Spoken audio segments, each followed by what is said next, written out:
भाई और बहनों, मिथिलेश जी को क्यों जिताना है? हम हिंदू हैं, हमें कृष्ण जन्मभूमि भी चाहिए, हमें ज्ञानवापी मंदिर भी चाहिए, इसीलिए हमें मिथिलेश तिवारी को जिताना है। जिताना है कि नहीं जिताना है? भाई और बहनों, आज मोदी जी को 400 सीट क्यों चाहिए? हमारा असम में 36% मुसलमान है, बिहार में भी है। मैं मुसलमान समाज का बीच में जाता हूं और मैं बैठ लेता हूं, बैठ के मैं पूछता हूं कि मेरा एक शादी ही मैं संभाला नहीं पा रहा हूं, तुम लोग यार 4 शादी कैसे संभालते हैं? एक लोग आप सोचिए, पहला बीवी को शादी करेगा, 5 साल बाद दूसरा को लेके आएगा, 10 साल का बाद तीसरा को लेके आएगा, 15 साल का बाद चौथा को लेके आएगा। पहला वाला क्या होगा? वो बेटी रो के नहीं रहेगा क्या? पहला वाला पत्नी का हालत क्या होगा? सेकेंड वाला पत्नी का हालत क्या होना चाहिए? ये 4 बार शादी करने वाला दुकान बंद होना चाहिए कि नहीं होना चाहिए? ये 4 बार शादी करने वाला दुकान बंद होना चाहिए कि नहीं चाहिए? हमारा देश में यूनिफॉर्म सिविल कोड आना चाहिए कि नहीं आना चाहिए? भाइयों और बहनों, 300 सीट में 300 सीट मिला, मोदी जी ने राम मंदिर दिया, 370 हटाया। जब 400 सीट हो जाएगा ना, मोदी जी हमें कृष्ण जन्मभूमि भी देगा, काशी में ज्ञानवापी मंदिर भी देगा, और देश में यूनिफॉर्म सिविल कोड भी लाएगा। ये भी मोदी जी करके दिखाएगा। भाइयों और बहनों, हमारा कश्मीर का जवाहरलाल नेहरू ने 2 टुकड़े किए, एक टुकड़े पाकिस्तान को दिए, एक टुकड़े हमारा हाथ में रहा। 1972 अभी मंगल पांडे जी हमारा सेना का बारे में बोल रहा था। 1972 में हमने पाकिस्तान को हरा दिया। पाकिस्तान का हजारों सैनिक हमारा हाथ में था। अगर इंदिरा गांधी बोलते थे ने कि कश्मीर को दो, तभी हम सेना को रिलीज करूंगा, पाकिस्तान हमें कश्मीर देने में मजबूर हो जाते थे। लेकिन इंदिरा जी ने ऐसा नहीं किया, और उन्होंने हमारा सेना ने जीतने वाला जितना प्रिजनर्स ऑफ वॉर था, सबको पाकिस्तान को बिना शर्त लौटा दिया। रिजल्ट क्या हुआ? आधा टुकड़ा कश्मीर पाकिस्तान में रह गया।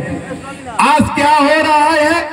पाकिस्तान, जो पाकिस्तान का हाथ में कश्मीर है, वहां डेली आंदोलन चल रहा है कि हमारा खाने के लिए रेशन नहीं है, हमारा मकान नहीं है, आवास नहीं है, हमें या तो आजादी दो या तो हमें भारत आने का इजाजत दो।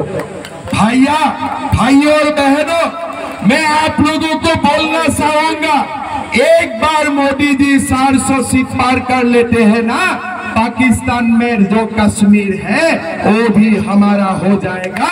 ये भी हमारा। भाई और बहन, एक टुकड़े हमारा हाथ में रहा। 1972 अभी मंगल पांडे जी हमारा सेना का बारे में बोल रहा था। 1972 में हमने पाकिस्तान को हरा दिया। पाकिस्तान का हजारों सैनिक हमारा हाथ में था। अगर इंदिरा गांधी बोलते थे ने कि कश्मीर को दो, तभी हम सेना को रिलीज करूंगा, पाकिस्तान हमें कश्मीर देने में मजबूर हो जाते थे। लेकिन इंदिरा जी ने ऐसा नहीं किया, और उन्होंने हमारा सेना ने जीतने वाला जितना प्रिजनर्स ऑफ वॉर था, सबको पाकिस्तान को बिना शर्त लौटा दिया। रिजल्ट क्या हुआ? आधा टुकड़ा कश्मीर पाकिस्तान में रह गया। आज क्या हो रहा है? पाकिस्तान, जो पाकिस्तान का हाथ में कश्मीर है, वहां डेली आंदोलन चल रहा है कि हमारा खाने के लिए रेशन नहीं है, हमारा मकान नहीं है, आवास नहीं है, हमें या तो आज़ादी दो या तो हमें भारत आने का इजाज़त दो। भाइयों और बहनों, मैं आप लोगों को बोलना चाहूँगा, एक बार मोदी जी 400 सीट पार कर लेते हैं ना, पाकिस्तान में जो कश्मीर है वो भी हमारा हो जाएगा, ये भी हमारा गारंटी। भाइयों और बहनों, हमारा देश अभी जगह है। मैं 3 दिन पहले मैं रांची में था। मैं रांची में बोला था कि भाइयों और बहनों, अभी हिंदू जगह है, हिंदू को ठंडा मत करना। अभी हिंदू को नया शक्ति मिला है, हिंदू का शक्ति में पानी डालने वाला काम मत करना। हमें 400 सीट देना और हमें कश्मीर को भी भारत में लाना, ये नया भारत का संकल्प है। भाइयों और बहनों, बहुत दिन का बाद हमारा देश में हिंदू जाग उठा है। आज जहां भी आप जाते हो सुनाई देते हैं जय श्री राम। ये हमारा हिंदू को जगवाने का काम किसने किया? मोदी जी ने किया। हमारा हिंदू सो गया था। कांग्रेस और लालू यादव ने हमारा हिंदू को सुलवा दिया था कि बेटा तुम लोग सो जाओ, हम लोग राज करेंगे। लेकिन मोदी जी ने आज दूसरा पार्टी को सुलवा दिया और हिंदू को पूरा जगा दिया है। आज पूरा देश में जय जय श्री राम का ध्वनि सुनाई देते हैं। मैं बिहार आने का पहले मैं ऐसे गूगल देख रहा था, एक लालू यादव जी का स्टेटमेंट मिला कि मुसलमान को रिजर्वेशन देना चाहिए। अरे बेटा, क्यों रिजर्वेशन देना चाहिए मुसलमान को? कारण क्या है? अगर मुसलमान को भी रिजर्वेशन देते हो तो हिंदू को भी तो रिजर्वेशन देना पड़ेगा ना। लेकिन हम हिंदू ने क्या बोला? हमारा संविधान में हमने क्या बोला कि रिजर्वेशन एसटी का होगा, एससी का होगा, ओबीसी का होगा, धर्म का आधार में रिजर्वेशन नहीं होगा। लेकिन आज कांग्रेस और लालू यादव क्या कर रहा है कि सरकार बनेगा तो हम मुसलमान को रिजर्वेशन देंगे। भाई और बहनों, 7 जून में हमारा सरकार बनेगा। थोड़ा सा पैसा इकट्ठा करके लालू जी को एक प्लेन का टिकट बना दीजिए पाकिस्तान का, ठीक है ना? वो पाकिस्तान में वो जाके मुसलमान का रिजर्वेशन करके आएगा। भारत में रिजर्वेशन नहीं होगा। भारत में होगा क्या? भारत में होगा क्या? तो लालू यादव को मैं बताना चाहता हूँ, आपको मुसलमान को रिजर्वेशन देने का इतना शौक है तो थोड़ा सा पाकिस्तान चला जाओ, उधर में रिजर्वेशन दे के आ जाओ, हमारा कोई आपत्ति नहीं है। पाकिस्तान में अगर रिजर्वेशन होता है तो हमारा तो कोई आपत्ति नहीं है ना, हमारा कोई आपत्ति नहीं है ना। तो लालू यादव को 5 जून का सुबह का एक हवाई टिकट कर दीजिए और पाकिस्तान जाके रिजर्वेशन करके चला आएगा। भाई और बहनों, आज हमारा देश का बहुत बड़ा लक्ष्य, हमारा नीति बना। हमारा देश मोदी जी का नेतृत्व में ही हमारा देश विश्व का तृतीय अर्थनीति भी बनने वाला है। भाई और बहनों, आपने देखा होगा थोड़ा दिन पहले हमारा कांग्रेस का महाराष्ट्र में एक प्रेसिडेंट है, उनका नाम है नाना पटोले।